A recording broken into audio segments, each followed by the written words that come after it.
Ave Maria, welcome back to No Apologies. I'm Friar Joseph, and today we're going to discuss Rebeca as an Old Testament type of Our Lady. In the book of Genesis, you read about Rebeca, who was remarried to the patriarch Isaac and their two children, Esau and Jacob.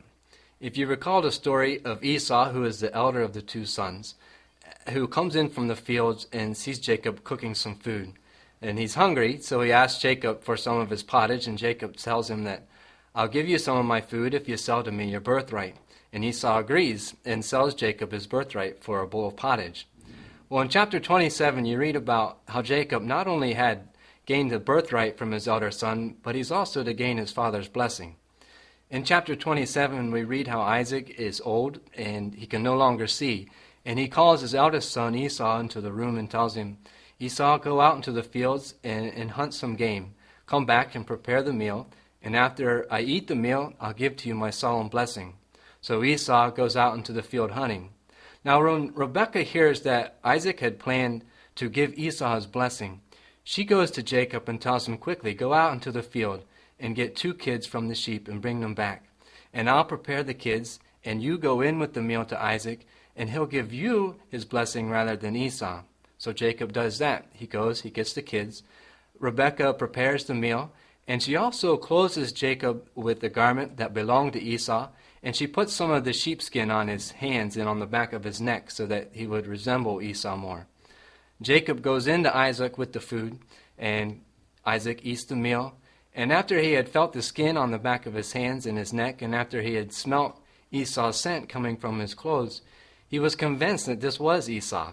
And so he gave him his solemn blessing, making Jacob now the head of the family. Well, when Esau came back, of course, he was angry at what had taken place. And Rebekah counseled Jacob to go and spend some time with my brother until Esau calms down. And so Jacob does.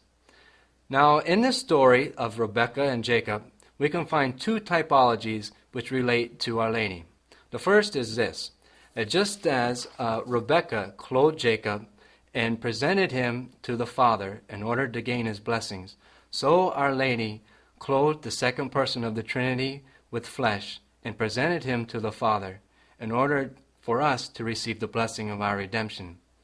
So by this typology, we find support for our honoring Our Lady with the title of the Co-Redemptrix. By Co-Redemptrix, all we mean is that of all the people in all creation, Mary was the one who most uniquely participated in bringing about the redemption of humankind. So Our Lady, by saying yes to the angel Gabriel, clothes the second person of the Trinity with flesh. And Our Lady, by consenting to the Father's plan that her Son should die, sacrifices her maternal rights for our sake, which corresponds to Rebekah presenting Jacob to Isaac to receive his blessing. Now the second typology that we can see here is just as Rebekah clothed Jacob with everything that was necessary in order to receive the Father's blessing, so Our Lady clothes us with all the graces and all the virtues that are necessary in order to make ourselves pleasing to our Father. She does this through her role as our intercessor.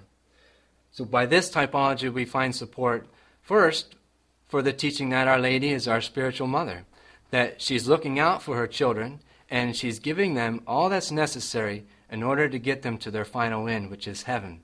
And that leads us to the second teaching that this typology supports. Well, how does Our Lady help her children?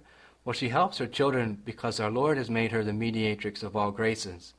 All the graces that Christ won at the cross, he has placed at the disposal of Our Lady, so that she can fulfill this role as our spiritual mother by distributing these graces to all of her children. So I thank you for joining me here at No Apologies, and I'll see you again soon. Ave Maria.